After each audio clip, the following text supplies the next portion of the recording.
Mr. Trump. It may be one of the most unforgettable moments of this campaign. You've called women you don't like fat pigs, dogs, slobs, and disgusting animals. At the very first Republican debate back in August, Fox News anchor Megyn Kelly posed this question to Donald Trump. Does that sound to you like the temperament of a man we should elect as president?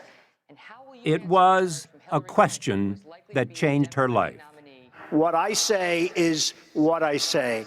And honestly, Megyn, if you don't like it, I'm sorry. I've been very nice to you, although I could probably maybe not be based on the way you have treated me, but I wouldn't do that. When he answered the way he did, tell me what was going through your mind. I perceived it as a veiled threat. A veiled threat? Because he said he might not be nice to me after this debate. I'm not a fan of Megyn Kelly. I think she's a third-rate reporter.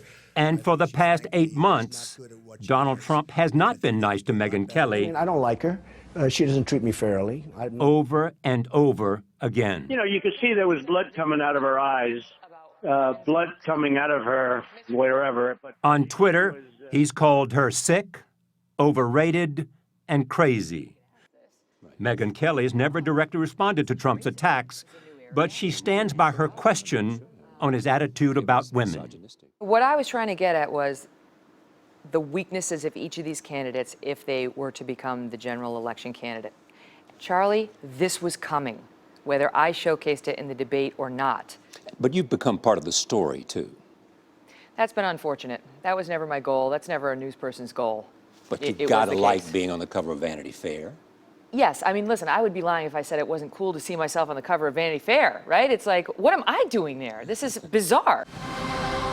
Breaking tonight, 2 big things happened today on the campaign trail. Even before Trump made her a household name, her show, The Kelly File, on Fox News Channel, was one of the most watched programs in cable news. Hi, I'm Bill O'Reilly. Second only to Fox's The O'Reilly Factor. To the side so they can Mr. Trump exit said the the venue. Secret Service said this didn't happen. No, let me finish. Let me finish. Who's your audience? The viewer I picture in my mind when I do The Kelly File is a woman who's had a long day, either with the kids or at work or both. She sits down, she gets her glass of Chardonnay, she wants to consume the news effortlessly, enjoy it, and not have to work too hard for it. Her 2 million plus viewers tune in to see a self-described independent with a reputation for asking tough questions to anyone, Democrat and Republican alike. What do you say to those who say you were so wrong about so much? So is there great relish on your part when you take somebody down? I don't want to take anybody down, but if you come on the show and lie or obfuscate or spin in a way that's dishonest, there I am to stop you. Megyn Kelly grew up Catholic and middle class near Albany, New York. I never really had huge aspirations. I remember my mother used to say to me, you know, they don't give scholarships for cheerleading, Megyn. Life took on a new urgency at 15 when her father died unexpectedly. Devastating and sudden and just like a nuclear bomb going off in the family. You know, my memory is I went up to my bedroom and went to sleep, and the next thing I knew, my sister was waking me up saying, "Wake up, Daddy had a heart attack." After high school, she set her sights on journalism at Syracuse University's Newhouse School, but was rejected. So Megyn Kelly went on to study at Albany Law School, and by her early 30s, Kelly was a litigator at one of the nation's top firms. I was working like a dog. I mean, I really worked 16-hour days, 18-hour days all the time.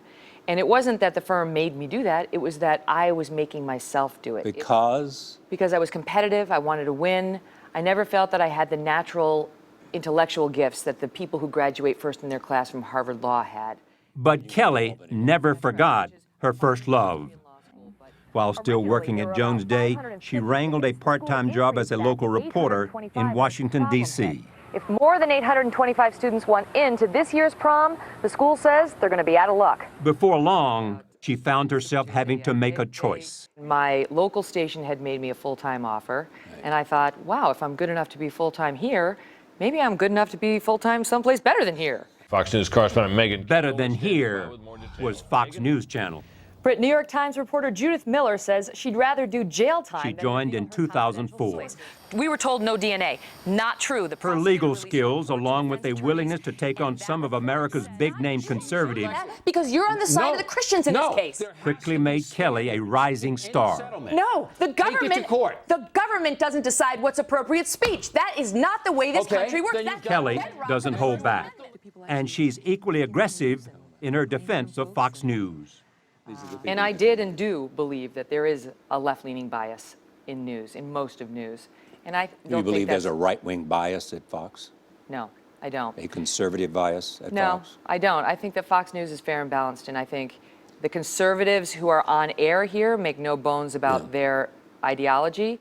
But does Fox News have a closer relationship with Donald Trump, with the Republican Party, than it does with liberals and the Democratic Party? Well, I think that's obviously true because you know, you see Trump on our air every day.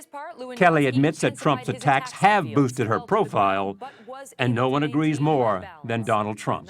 I might be the best thing that ever happened to her. I don't know, because whoever even heard of her before the last debate. But One of our babysitters is from Peru, and she came home one day and told us that she saw my name in the Peruvian papers. I don't think that ever happened before this particular dust-up, so I'm going to have to give him that point. But there are fears that have arisen from all the attention. It's not so much what he writes or says, it's how he gins up anger among so many. So it manifests in my life in several ways. Have Some there been threats against your life? Does that concern you?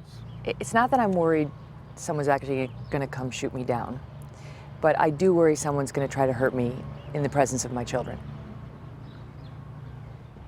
How have you been affected by this Trump stuff? It is frustrating. Still, the 45-year-old Kelly and husband author Doug Brunt, parents of 3 children under 7, seem to take it all in stride. I think one of the things that's been most frustrating for Donald is that he has not been able to get a rise out of her, even though he repeatedly tries to do so. For me, he gets a rise out of me, for sure. Some think about this and they look at it and they say, why her? I think it's very clear to him that he cannot control the editorial on my show or from me in a debate or other setting. Just that. That's all it is. I wouldn't want to speculate beyond that.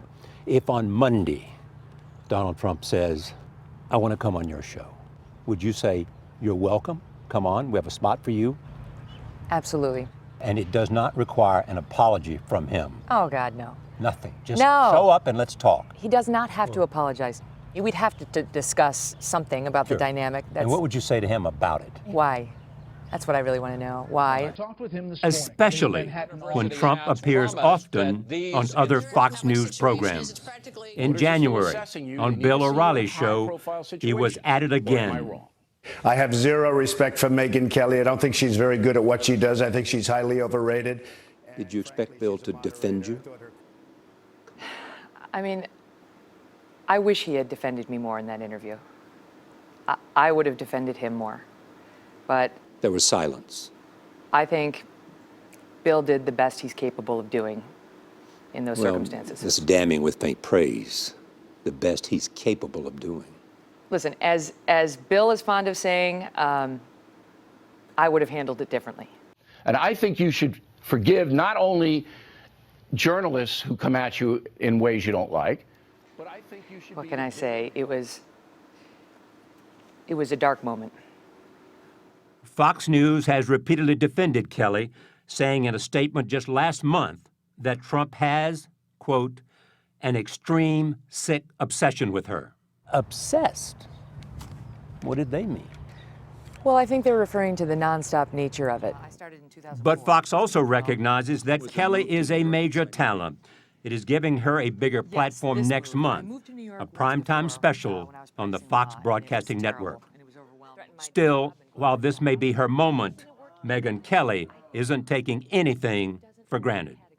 Do you really worry that this could all end? Yeah, of course. I like to go big. I am not a worrier. I am a catastrophizer.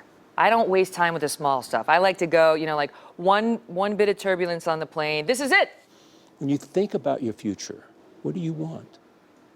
To keep growing, I mean, I'm not saying I want to leave Fox News. I'm saying I want to add to what I'm doing.